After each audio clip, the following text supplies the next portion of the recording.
আসসালামু আলাইকুম। প্রিয় দর্শক, অন্য মঞ্চের আলাপচারিতায় আপনাদের সকলকে আমন্ত্রণ জানাচ্ছি। আজ আমাদের সঙ্গে আমন্ত্রিত অতিথি হিসেবে আছেন জনতা পার্টি বাংলাদেশের মহাসচিব জনাব শওকত মাহমুদ। জনাব শওকত মাহমুদ, আপনাকে আমাদের অনুষ্ঠানে স্বাগত জানাচ্ছি। ধন্যবাদ। জনাব শওকত মাহমুদ, আজকে সবচেয়ে আলোচিত যে বিষয়টা আপনি নিশ্চয়ই জানেন এবং এটা নিয়ে বহু আলোচনা হয়েছে এর মধ্যে, সেটা হলো ডাকসু নির্বাচন। বেশ কিছুদিন বিরতি দিয়ে একটা ডাকসু নির্বাচন হলো। এটা নিয়ে অনেকেরই নানা ধরনের চিন্তা ছিল, অনেকে নানা ধরনের ব্যাখ্যা ছিল, এবং এটা আমাদের জাতীয় নির্বাচনে কোনো প্রভাব ফেলবে কিনা এটা নিয়ে আলোচনা ছিল। এবং সবশেষে আমরা একটা ডাকসু নির্বাচন হয়ে গেল, পেলাম। এটা নিয়ে অনেক আপনার আশঙ্কাও ছিল, শঙ্কাও ছিল যে শান্তিপূর্ণ হবে কিনা, কিন্তু সব মিলে আমরা একটা শান্তিপূর্ণ ডাকসু নির্বাচন পেলাম। এবং যে ফলটা আমরা দেখলাম, শিবির প্রায় পূর্ণ পূর্ণ প্যানেলে তারা জিতেছে। একটা ভূমিধস বিজয় আমরা বলতে পারি। যে দুই একটা পোস্টে তারা হেরেছে, সেগুলিও তারা প্রধান প্রতিদ্বন্দ্বী যে ছাত্র দল, জাতীয়তাবাদী ছাত্র দল, তাদের কাছে হারেনি, স্বতন্ত্রর কাছে হেরেছে। এবং তারও চেয়ে বড় কথা যে বিএনপির যে সংগঠন জাতীয়তাবাদী ছাত্র দল, তাদের রীতিমতো ভরাডুবি হয়েছে। এই যে নির্বাচনটা হলো, এই যে ফল হলো, এই ফলটাকে আপনি আসলে কিভাবে মূল্যায়ন করছেন? ধন্যবাদ। প্রথমেই আমি এই শান্তিপূর্ণ ডাকসু নির্বাচনের জন্য ঢাকা বিশ্ববিদ্যালয় কর্তৃপক্ষকে অভিনন্দন জানাই। যারা আইন শৃঙ্খলা রক্ষার বাহিনীতে দায়িত্ব ছিলেন তাদেরকে অভিনন্দন জানাই। দ্বিতীয়ত, যারা বিজয়ী হয়েছেন এবং যারা বিজিত, উভয় পক্ষকে ধন্যবাদ জানাই। যে একটি আমি মনে করি যে একটা বিনা উত্তেজনায়, বিনা রক্তপাতে আমরা এমন একটা নির্বাচন দেখেছি। এবং এই নির্বাচনের ফল নিয়ে অনেকেই অনেক রকম কথা বলছেন, কিন্তু ভেতরের বিষয়টা কতখানি হেঁটে দেখছেন এটা নিয়ে আমার একটা সন্দেহ আছে। কারণ এই বিজয়টা আমার দৃষ্টিতে একটা প্রলয়ঙ্কারী বিজয় হয়েছে ছাত্র শিবিরের জন্য। কিন্তু এই বিজয়টাকে একদম অপ্রত্যাশিত ছিল এটা বলা যাবে না। কারণ কোটা আন্দোলন থেকে শুরু করে তারপর জুলাই বিপ্লবের থেকে শুরু করে যদি এই পর্যন্ত আসে, তাহলে ঢাকা বিশ্ববিদ্যালয়ের শিক্ষার্থীরা যে চেতনায় তারা সমৃদ্ধ হয়ে আছেন, সেই চেতনারই তারা একটা স্ফুরণ ঘটিয়েছে। ব্যাখ্যাটা আমি অন্যভাবে দিতে চাই। আজকের বিজয়ে আমরা অনেকেই দেখছি যে যারা বিএনপির নেতারা কেউ কেউ বলছেন যে ছাত্রলীগের সঙ্গে আঘাত করে ফল পেয়েছেন, তারপরে কারচুপি হয়েছে, নানা ধরনের কথা বলছে। আমার মনে হয় তারা একটা পরাজয়ের একটা সান্ত্বনা খুঁজতে চাচ্ছে, কিন্তু আসলে এগুলো কোনো কারণ নয়। হ্যাঁ, যদি কারচুপি কিছু হয়ে থাকে তাহলে খুব কোন স্কেলে হয়েছে, খুব লিমিটেড লেভেলে কারচুপি হলেও হতে পারে। তো তার মানে এই 14,000 আর 5,000 ভোটের পার্থক্য ওই কারচুপি দিয়ে নির্ণয় করা সম্ভব নয়। বিএনপি সম্পর্কে আমি একটা কথা বলি, সেটা হচ্ছে যে 1984 সালে আমরা যখন স্বৈরাচার এরশাদের বিরুদ্ধে আন্দোলন করি, তখন একটা স্লোগান, খুব ইংরেজি একটা স্লোগান খুব পপুলার হয়েছে। সেটা হচ্ছে BNP choice for new generation. এবং এই স্লোগানের ভিত্তিতে ছাত্ররা ছাত্র দলের ব্যানারে সংগঠিত হতে থাকে এবং বেগম খালেদা জিয়ার নেতৃত্বে যে দুর্বার আন্দোলন গড়ে উঠেছিল, এটা ঢাকা বিশ্ববিদ্যালয়ের ছাত্র সমাজ, বিশেষ করে ছাত্র দলের ভূমিকাই ছিল সবচেয়ে বড়, মুখ্য ভূমিকা। সেটা এই কারণে খালেদা জিয়া মাত্র 8 বছরেই গণ অভ্যুত্থান করতে সক্ষম হয়েছিলেন 90-6 ডিসেম্বর। এই চয়েস ফর নিউ জেনারেশন, এটা হচ্ছে বিএনপি ঠিকানা। কিন্তু আমরা দেখলাম যে মাঝখানে যে এতগুলো বছর গড়িয়ে গেছে, চয়েস ফর নিউ জেনারেশন এই স্লোগানটি ঠিক আছে কিনা সেটা আমরা যাচাই করি। যেমন আমি সম্প্রতি একটি সমাবেশের উল্লেখ করব, যে সমাবেশে বিএনপির নেতা লন্ডন থেকে বসে স্লোগান দিয়েছেন যে তারুণ্যের প্রথম ভোট ধানের শীষে হোক। মানে যেই তরুণরা ভোট দিতে পারেনি, এই তরুণদের ভোটটা, প্রথম ভোটটা যেন ধানের শীষে যায়। কিন্তু এই স্লোগানের আবেদন কতখানি ঢাকা বিশ্ববিদ্যালয়ের তরুণ শিক্ষার্থীদের মধ্যে ছড়িয়েছে, এটাও তো একটা প্রশ্ন। কেন এই স্লোগানের আবেদনটা আসলো? এটার কারণ যদি আপনি খুঁজতে যান, সেটা হচ্ছে যে কোটা আন্দোলন, জুলাই বিপ্লব, এগুলোতে ছাত্র দলের মানে ঘোষিত ভূমিকা নিয়ে সাধারণ ছাত্রছাত্রীদের মধ্যে একটা অনুভূতি কাজ করেছে।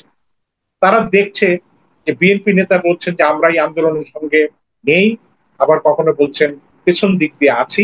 এই যে একটা দ্বিমুখী অবস্থান, এই দ্বিমুখী অবস্থাটা ছাত্রছাত্রীদের মনের মধ্যে ভীষণভাবে প্রতীত হয়েছে। সর্বশেষ জুলাই বিপ্লবে যে অংশগ্রহণের বিষয়টা ছিল, যে জুলাই বিপ্লবের মালিকানা এবং কোন রাজনৈতিক দল নিতে পারছে না। হ্যাঁ, ব্যাকগ্রাউন্ডের মানে পাটাতনের মালিকানা আছে, কিন্তু ফলাফলের যেই ঘটনায় ঘটলো সেই ঘটনার মালিকানা নেই। সেখানে ছাত্রছাত্রীরা কিন্তু প্রত্যক্ষ করেছে।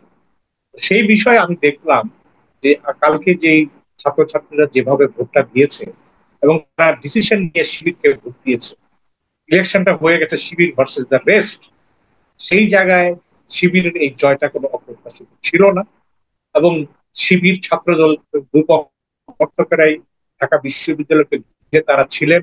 যদি ফলাফলের কোন রকম কোনো ব্যত্যয় হয় তাহলে একটা সংঘাত বেঁচে দিতে পারে, কিন্তু সেটা হয়নি। তা আল্লাহর রহমত, শান্তিপূর্ণ। অর্থাৎ বিএনপির কিন্তু এই খুচরা কারণ তল্লাশির বদলে কেন আজকের তরুণরা ঘুরে যাচ্ছে, তাদের চয়েস ফর নিউ জেনারেশন কেন এখন শিবির হচ্ছে, এই বিষয়টা ভেবে দেখা যায়। যে মুহূর্তে ঢাকা বিশ্ববিদ্যালয়ের স্লোগান আসলো যে আহ, তুমি কে আমি কে, রাজাকার রাজাকার, কে বলেছে স্বৈরাচার স্বৈরাচার, তখন থেকে বোঝা উচিত ছিল যে মাইন্ডসেটটা কিন্তু চেঞ্জ হচ্ছে। এবং আওয়ামী লীগ, জামাত ইসলামী একটা মুসলিম দল, বিএনপি তো অবশ্যই মুসলিম দল, তো জামাতকে নিষিদ্ধ করে, শিবিরকে নিষিদ্ধ করে তারা যে প্রিটেক্সে বাংলাদেশে ফ্যাসিবাদ কায়েম করেছে, সেটার ফসল জামাত পেরেছে সাংগঠনিক কর্মমত। ছাত্র শিবিরের সাংগঠনিক তৎপরতা নীরবে ছিল। তারা একটা অনৈতিক কাজ করেছে, যে তারা ছাত্রলীগের মধ্যে ঢুকে গিয়ে তাদের অস্তিত্ব রক্ষা করেছে। ছাত্রলীগই হয়ে গেছে, জয় বাংলা স্লোগান দিয়েছে। কিন্তু ছাত্র দলের ছেলেরা সেই অনৈতিক কাজ করতে পারেনি, পারবেও না। যে তারা আজকে ছাত্রলীগ হয়ে গিয়ে আবার ছাত্র দলে ফিরে আসবে, এই ধরনের ভূমিকার কোনো সুযোগ ছিল না। এবং নির্বাচন যত এগোচ্ছিল, আপনার মনে আছে যে বিএনপি বা ছাত্রদল কিন্তু ডাকসু নির্বাচন চায়নি বা ছাত্র সংসদের নির্বাচন করে চায়নি। তারা বুঝতে পেরেছে যে দীর্ঘদিন ধরে যে বিশ্ববিদ্যালয়ের বাইরে তাদেরকে বাইরে রাখা হয়েছে, এর ফলে কিন্তু তাদের সাংগঠনিক কর্মতৎপরতা ছিল না। দ্বিতীয়ত, তাদেরকে কমিটিতে জায়গায় পাওয়া বা বড় নেতাদের তেল মারার কাজেই তাদেরকে ব্যস্ত থাকতে হয়েছে। কে কমিটিতে জায়গা পাবে, কে পাবে না, এই ধরনের অনেক কিছু ছিল। এবং দু একটা প্রজন্ম কিন্তু বিএনপির ছাত্র দলের নেতৃত্ব থেকে তারা সরে যেতে বাধ্য হয়েছে। এইসব কারণে ছাত্র দলের সাংগঠনিক কর্মকাণ্ড অনেক স্থগিত ছিল, কিন্তু হয়তো প্রতিবাদ ছিল, আন্দোলন ছিল সাংগঠনিক। সেই ক্ষেত্রে শিবির তার বরাবরই রহস্যময় তার সাংগঠনিক কর্মতৎপরতা সেখান দিয়ে তাদের সদস্য সংখ্যা বাড়িয়েছে, সাধারণ ছাত্রদের সহায়তা করছে, সবকিছু তারা করছে। এবং আচ্ছা, এই একটা কথা আমি বলি আপনাকে। আজকে দেখলাম যে বিএনপির একজন শীর্ষ পর্যায়ের নেতা, স্থায়ী কমিটির সদস্য মিস্টার মির্জা আব্বাস, উনি একটা কথা বলেছেন। উনি বলেছেন যে মানে জামাতে ইসলাম তাদেরকে সবসময় বলতো যে আওয়ামী লীগ যেন ফেরত না আসতে পারে, এই জন্য যেন সবাই সতর্ক থাকেন। এটা তারা মুখে বলতো, কিন্তু তলে তলে তারা আওয়ামী লীগের সঙ্গে আতাত করে নাকি এই নির্বাচনে বিজয়ী হয়েছে। ওনার এই বক্তব্যের মানে বিষয়ে আপনার কি ধারণা? হতে পারে, কিন্তু আমার জানা মতে এরকম কোনো সাক্ষ্য প্রমাণ আমি কিন্তু পাইনি যে ছাত্রলীগ আওয়ামী লীগ ভোট দিয়ে ছাত্র শিবিরকে পাশ করিয়েছে। ছাত্রলীগের কত ভোট আছে, ছাত্রলীগের কত ছেলে আর বিশ্ববিদ্যালয় এখন আছে, তারা তো বিশ্ববিদ্যালয় সেই অর্থে নেইও।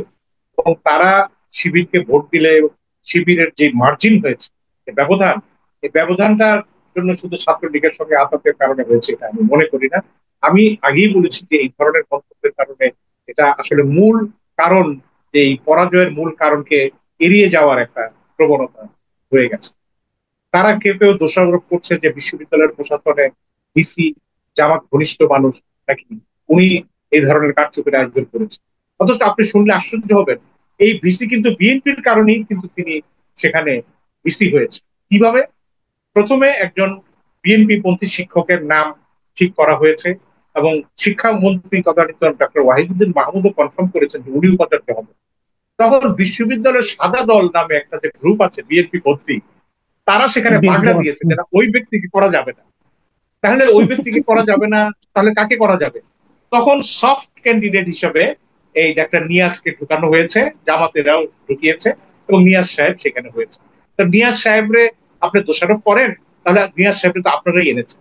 আর দ্বিতীয়ত, নিয়াজ সাহেব নয় একজন ব্যক্তি, তো বিশ্ববিদ্যালয়ের বর্তমান প্রশাসনের সর্বত্র বিএনপির সমর্থক শিক্ষকরা তো ভরে আছেন, তারাই তো এখন ক্ষমতায়। রাইট। কেউ ডিন, কেউ প্রক্টর, সবই তো তারা। এবং তারা যে ওখানে বসে আছেন, তারা কি করলেন এই ছাত্রদের দলের এই সদস্য ক্যান্ডিডেট জিতানোর ক্ষেত্রে? কোনো ভূমিকাই পালন করেনি।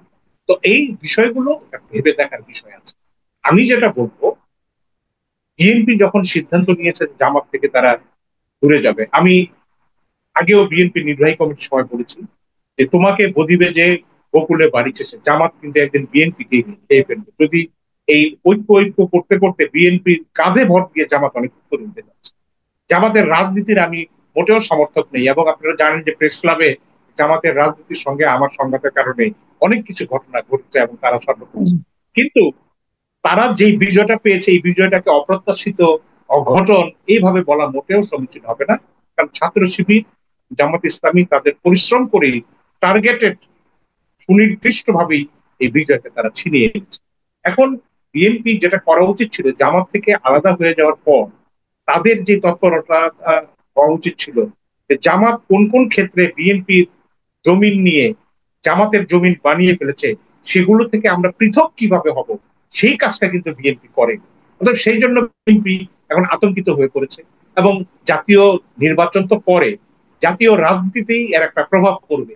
যেমন জামাতের বার্গেনিং আচ্ছা, পাওয়ার কালকে জাতীয় রাজনীতিতে আপনি যে বলছেন যে জাতীয় রাজনীতিতে প্রভাব পড়বে অথবা জাতীয় নির্বাচনেও প্রভাব পড়তে পারে বলে কেউ কেউ বলছে, আপনি এই জিনিসটা একটু আমাদেরকে পরিষ্কার করেন যে কি ধরনের প্রভাব পড়তে পারে। না, এটা একটা প্রভাব পড়বে এইভাবে। প্রথমত, আপনি কালকে যে ঐকমত্য কমিশনের বৈঠক আছে, সেই ঐকমত্য কমিশনে জামাতের সুরটা একটু অন্যরকম হবে। যেরকম আছে তার চাইতে একটু চড়া হতে পারে, বার্গেনিং পাওয়ার বাড়তে পারে। তারা পিআর পদ্ধতি নিয়ে তারা বলছে যে পিআর ছাড়া তারা নির্বাচনে যাবে না। এবং এই ডাকসুর এই বিজয়, যেটা ডাকসুকে আমরা বলি সেকেন্ড পার্লামেন্ট, এই বিজয় কিন্তু জামাতকে ডেফিনেটলি উৎসাহিত করবে যে সমাজের শিক্ষিত তরুণদের মধ্যে যদি তাদের সমর্থন এরকম থাকে, তাহলে জাতীয় পর্যায়ে সমর্থন থাকতে পারে। যদিও এটা কতখানি সত্য আমি জানি না, এবং আমার কাছে এটা মনে হয় না। কিন্তু জামাত জাতীয় রাজনীতিতে আমি মনে করি যে আগের চাইতে তার দর কষাকষির শক্তি বাড়িয়ে ফেলবে, এবং ইসলামী শক্তিগুলো জামাতের সঙ্গে যারা আছে তাদের শুরু চলে যাবে। সেই জায়গায় বিএনপি অনেকটা ডিফেন্সিভ পজিশনে পড়ে যেতে পারে, এবং বিএনপি নেতৃবৃন্দের কথাতেও তাই মনে হচ্ছে। কিন্তু আমি মনে করি যে এটা জাতীয় রাজনীতির এই যে একটা পরিবর্তন হওয়ার সম্ভাবনা আছে, এটাকে অস্বীকার করার উপায় নেই।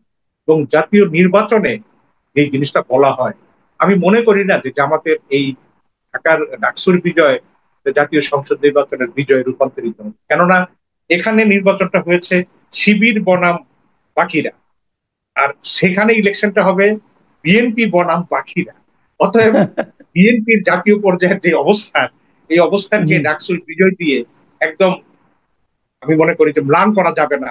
তবে বিএনপির নিজের বোঝা উচিত তার জনপ্রিয়তার ক্ষেত্রে একটা ভাটা আছে, এই ভাটাকে বিএনপি রুখতে হবে। এই ভাটাটা একটা বিধ্বংসী ভাটা। সব জায়গায় আলোচনা হচ্ছে যে বিএনপির এই চাঁদাবাজি, লুটতরা, যেগুলোর কারণে অনেকখানি বিএনপি বলতে যাচ্ছে। এবং কেউ কেউ এটাও বলছে যে আগামী নির্বাচন প্রতীকের নির্বাচন নয়, ব্যক্তি প্রার্থীর উপরে নির্বাচন নির্ভর করবে, ইস্যুর উপরে নির্বাচন আহ, নির্ভর করবে।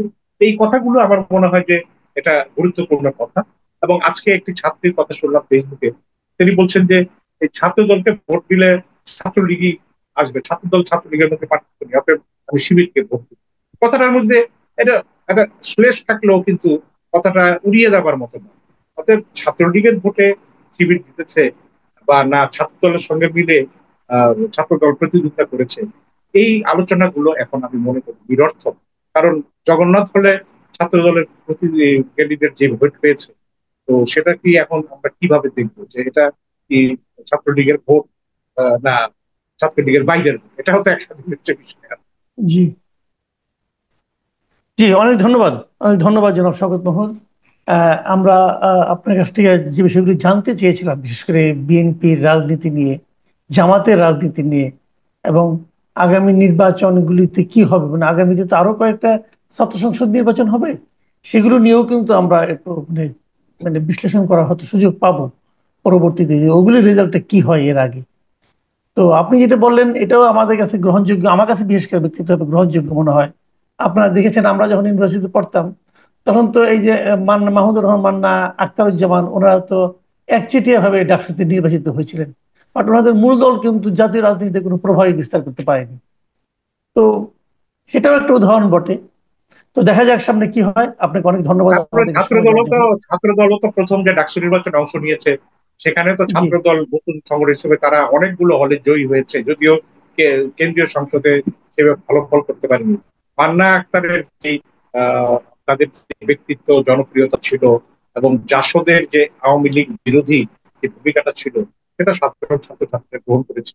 কিন্তু এর মানে এই নয় ঢাকা বিশ্ববিদ্যালয়কে আপনি এমন একটা মানে মন্দির হিসাবে এটা ভাবা ঠিক হবে না যে এখানে সবসময় স্বাধীনতা বিরোধীর আদর্শরা হারতেই থাকবে, মুক্তি অসাম্প্রদায়িক শক্তি সবসময় জিততে হবে। এখন দেশে এসব বিভাজন গণ অভ্যুত্থানের কারণে মুছে গেছে, কারণ কে স্বাধীনতা বিরোধী, কারণ যেই প্রজন্ম আজকে ইলেকশন করছে ছাত্র শিবিরে, তারা তো স্বাধীনতা যুদ্ধ দেখেনি, কিন্তু স্বাধীনতা যুদ্ধকালীন তার মূল দলের যে আদর্শ, সেই আদর্শের বিরুদ্ধেও কিন্তু সে যায়নি। কিন্তু আজকের শিক্ষার্থীরা সেইটা ওইভাবে দেখছে না, তারা মনে করে গণ অভ্যুত্থানে যারা নেতৃত্ব দিয়েছে, গণ অভ্যুত্থানের ক্ষেত্রে তাদের বড় ভূমিকা ছিল, সেই নেতৃত্বকে তারা মনে করি যে তারা পুরস্কৃত করতে চেয়েছে। এবং দেখা যাক কি অবস্থা দাঁড়ায়। ঢাকা বিশ্ববিদ্যালয়কে আমরা আচ্ছা, অবশ্যই মনে আরেকটা করি। প্রশ্ন, আমি আমি বরং আরেকটা ছোট একটা প্রশ্ন করি আপনাকে। এই দেখেন, এই গণ অভ্যুত্থানের নেতৃত্ব নিয়ে আমরা দেখলাম যে এনসিপি কে বেশ মানে এক ধরনের মানে ভালো অবস্থানে চলে যেতে, এবং তারা নানা রকম ক্ষমতার সঙ্গে তারা সম্পৃক্ত হয়ে গেল, এবং এমনকি তারা ডক্টর ইউনূসেরও নিয়োগকর্তা হিসাবে নানা জায়গায় তাদেরকে উপস্থাপিত করা হলো। কিন্তু সেই এনসিপির যে ছাত্র সংগঠন, তাদের তো এখানে রীতিমতো ভরাডুবি হলো, তাদের তো কোনো অবস্থানই নাই। তো এতে কি এনসিপি রাজনীতির মানে অসারতা কি প্রমাণ হলো কিনা? এটা অবশ্যই, এটা একটা খুব গুরুত্বপূর্ণ কথা। যারা আন্দোলনের সম্মুখ সারির নেতারা ছিলেন, তারা এই যে পলিটিক্যাল রাজনৈতিক দল করে সরকারের অংশীদার হয়ে এবং বিভিন্ন বাণিজ্যিক বা বিষয়ে তারা জড়িত হয়ে তাদের যে ইমেজ দাঁড়িয়েছে, এটার সঙ্গে ছাত্র সমাজ এক ছিল। এবং আপনারা দেখেন যে তারা এনসিপি গঠন করবার প্রাইভেট ইউনিভার্সিটিগুলির ছাত্ররা যারা আন্দোলনের শেষ মুহূর্তে উজ্জীবিত সৈনিক ছিল, তারাও সরে গেছে। এবং ঢাকা বিশ্ববিদ্যালয়ের ছাত্ররা, তারা কিন্তু এই বিষয় পছন্দ করেনি যে জাতীয় রাজনীতিতে স্টেক হোল্ডার হবে এবং বড় বড় দলগুলোর প্রতিদ্বন্দ্বী হয়ে ক্ষমতায় যাবে। এই যে তারা যে স্বপ্ন দেখাতে শুরু করছে, এটার সঙ্গে তারা একমত নয়। এবং তারা সেই জায়গায় এনসিপির এই ব্যর্থটাকে আমি মনে করি যে এটাও কিন্তু একটা বড় ঘটনা। ছাত্র দলের ব্যর্থতার জি। পাশাপাশি এনসিপির ব্যর্থতাও কিন্তু বড় ধরনের। অনেক ঢাকা অনেক বিশ্ববিদ্যালয় ধন্যবাদ। থ্যাংক জি, ইউ, থ্যাংক ইউ। অনেক ধন্যবাদ জনাব শওকত মাহমুদ। প্রিয় দর্শক, আপনারা শুনলেন জনতা পার্টি বাংলাদেশের মহাসচিব জনাব শওকত মাহমুদের মূল্যায়ন বিভিন্ন বিষয় নিয়ে। আগামীতে ওনাকে যদি আমরা আবারও পাই, আবার কথা বলবো। আপনারা ভালো থাকবেন। এখন এ পর্যন্তই। আল্লাহ হাফিজ।